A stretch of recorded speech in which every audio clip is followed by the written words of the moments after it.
Bonjour à tous, donc dans ces deux nous allons parler des fonctions fléchées. C'est parti. Alors, dans le passé nous avions vu comment créer des fonctions, donc avec le fameux mot-clé fonction ici, ensuite notre code ici, on met nos paramètres, on met notre code à l'intérieur et on fait un return. Voilà, donc ça c'est un rappel très rapide de ce que nous avons vu jusque maintenant. Nous pouvons aussi déclarer cette fonction de la façon suivante, donc si on fait ici, alors je vais mettre un var, comme ça, ce sera en fait simplement comme on avait dit dans les vidéos précédentes. Donc ici, vous mettez par exemple var function. Donc peu importe le nom que vous mettez ici, vous pouvez mettre ce que vous voulez. Ensuite, vous mettez fonction ici et vous mettez à l'intérieur votre code. Donc ça, c'est une autre façon de déclarer notre fonction. Donc on pourra ensuite réutiliser en utilisant le var func. Donc c'est par exemple ici on met func, qu'on met notre fonction, on pourra la réutiliser de cette façon, d'accord? Donc ici, si on met par exemple const value, alors par const du coup, var value égale 3, et on met ici return value, d'accord? On pourra très bien réutiliser value, donc avec ce que nous avons ici, ok? Donc ici, ça va rien renvoyer évidemment vu qu'on n'a pas de console log, mais si on met un console log ici, .log, autour de notre fonction, comme ceci, vous pouvez voir qu'on renvoie bien 3. Voilà, donc encore une fois, très simple, on return simplement la valeur de notre variable ici. Maintenant, il existe une autre façon, avec ES6, de réécrire ce que nous avons fait ici, et qui va nous éviter d'avoir à utiliser le mot-clé fonction qui est ici.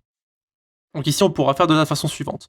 On va utiliser const, on a vu dans la vidéo précédente, on va utiliser func tout, voilà, peu importe, et vous mettez ici simplement les paramètres à l'intérieur si vous en avez ou pas, vous mettez une flèche, et vous ouvrez ensuite vos différentes valeurs que vous mettez à l'intérieur.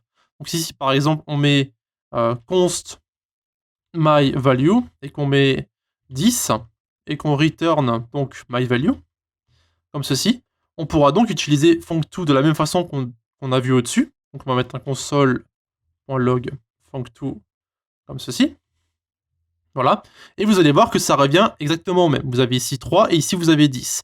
C'est juste que c'est une façon plus simple d'écrire votre fonction que vous pourrez ensuite réutiliser de cette façon-là.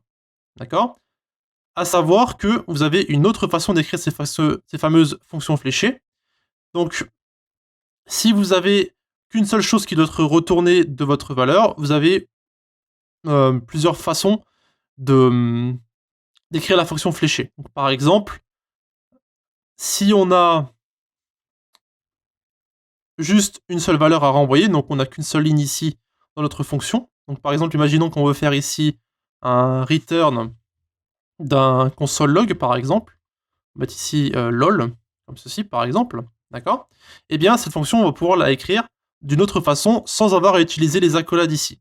On pourra simplement mettre const function égale, vous mettez ensuite vos paramètres, vous mettez votre fonction fléchée, et vous pouvez enlever ici vos accolades.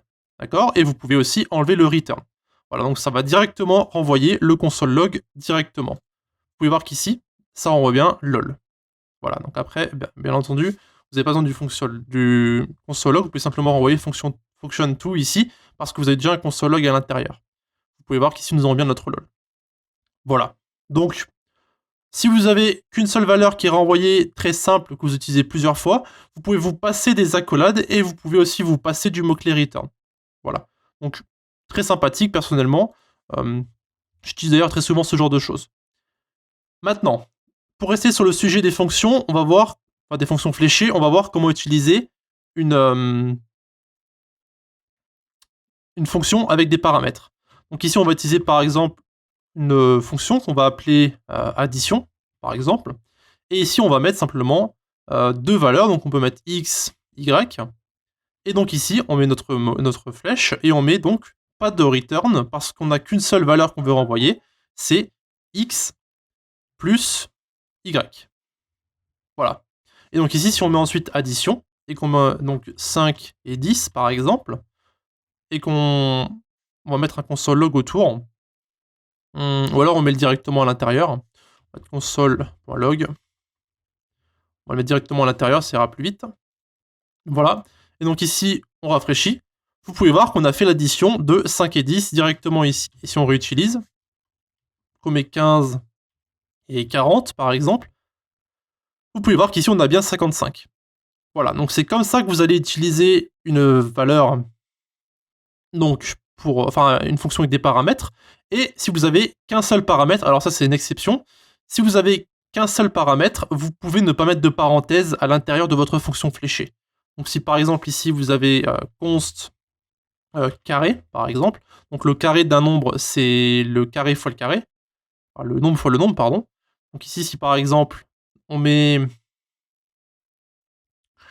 une seule valeur, donc on met par exemple le carré ça sera z par exemple, ici on va mettre console.log et on renvoie donc z fois z. Voilà. Donc ça, c'est le carré d'un nombre. Donc si on met ici carré et qu'on met 10 par exemple, vous pouvez voir que sur notre console, on a ici 100. Et vous pouvez voir qu'ici, je n'ai absolument pas mis de parenthèse autour de mon paramètre. D'accord On peut mettre, pour que ce soit plus clair pour vous, on peut mettre n'importe quoi ici hein, comme paramètre, juste pour rappel. Number to carré, peu importe, hein, ça n'a aucune importance. Vous pouvez voir qu'ici, ça ne change absolument rien. Alors, évidemment, hein, ici c'est plus z, du coup, c'est number. Et donc ici, on peut le réutiliser. On peut faire par exemple le carré de 6 qui sera 36, etc., etc. Donc, c'est plus ou moins tout pour l'introduction des fonctions fléchées. On aura bien sûr l'occasion d'en reparler plus tard dans d'autres vidéos, mais pour l'instant, ça sera tout. Donc si vous avez des questions à poser concernant les fonctions fléchées, vous avez les commentaires de YouTube ou bien encore le Discord de la communauté. À la prochaine. Merci d'avoir regardé notre vidéo jusqu'à la fin. Encore une fois, vous pouvez nous retrouver sur Discord, donc l'invitation se trouve en bas à droite. Et aussi un grand merci à nos Patreons qui nous suivent pour le moment, donc qui se trouvent en bas à gauche. Si vous désirez avoir plus d'informations sur Patreon, allez simplement dans la description et retrouvez-nous directement sur le site.